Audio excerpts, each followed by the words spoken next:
आप देख रहे हैं डर की जानकारी। तो दोस्तों ये कहानी शुरू होती है। अब एक बार हमारे यहाँ बहुत तेज तूफान आया था और उसके साथ रह रहकर बारिश भी हो रही थी। आसमान में बिजली भी कड़क रही थी। उस दिन तूफान थमाने का नाम ही नहीं ले रहा था।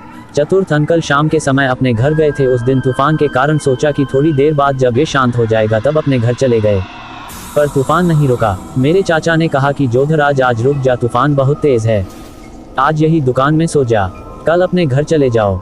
रायट पर कहा कि नहीं भाई साहब, मैं इतनी तेज आंधी में चला गया और घर में मम्मी पापा भी परेशान हो गए।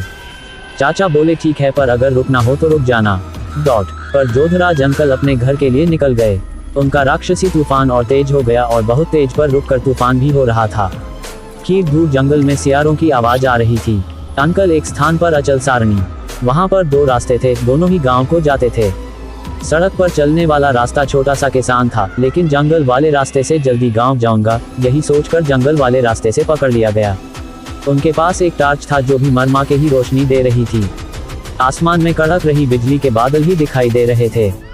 चलते चलते वे यही सोच रहे थे कि आज निकलने का नाम क्यों नहीं ले रहे हैं।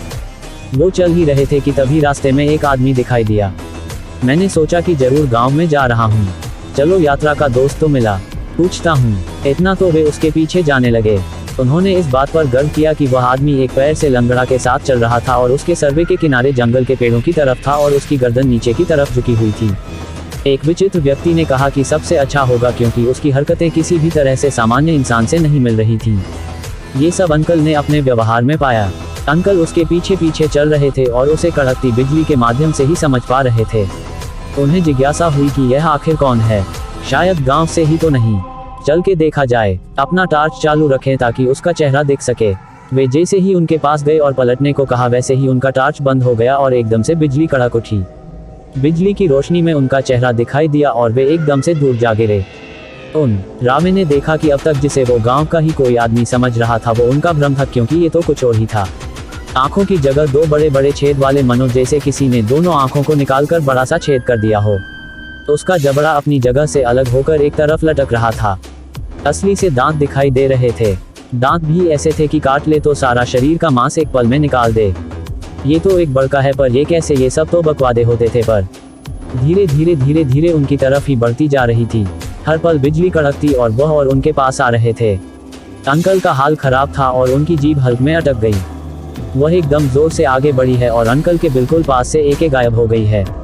अंकल थोड़ी देर बेसुध इधर उधर देखते रहे और थोड़ी देर बाद उठो और तेजी से अपने गांव की तरफ भागे। वो इतनी तेजी से भागे कि अपने घर जाके रिकॉर्ड और हाफते हाफते ही बेहोश हो गए। सुबह जब उनकी आंख खुली तो एकदम से चिल्लाए, बड़का बड़का बड़का वे भूत होते हैं जो जंगल में रहते हैं और कोई जॉम्बी की तरह रहता है। एक बार कोई नहीं देखता तो ये उसे जिंदा नहीं रखता। ये अपने को देखने वाले के शरीर को चिरफाड़ कर रख देता है और उसे पकड़ लेता है, जिसमें खा जाता है।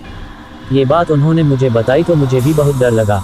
उसके बाद उन्होंने कभी भी उस जंगल का रास्ता नहीं देखा और अब वो उस गांव में भी नहीं रहते, क्योंकि उनकी एक बहुत अच्छी नौकरी लग गई है। उस दिन जोधराज अंकल कैसे जिंदा बचे थे ये तो वो भी नहीं जानते, पर उनके कुल देवता ही हैं, क्योंकि वे हमेशा अपने पास ही रखते हैं। तो दोस्तों ये कहानी यही समाप्त होती है। अगर आप हमारे चैनल पर पहली बार आए हैं तो चैनल को सब्सक्राइब कर ले, क्योंकि हम ऐसे ही वीडियो लाते रहते हैं। तो चलिए मिलते हैं कल एक नई स्टोरी के साथ, तब तक के लिए धन्यवाद।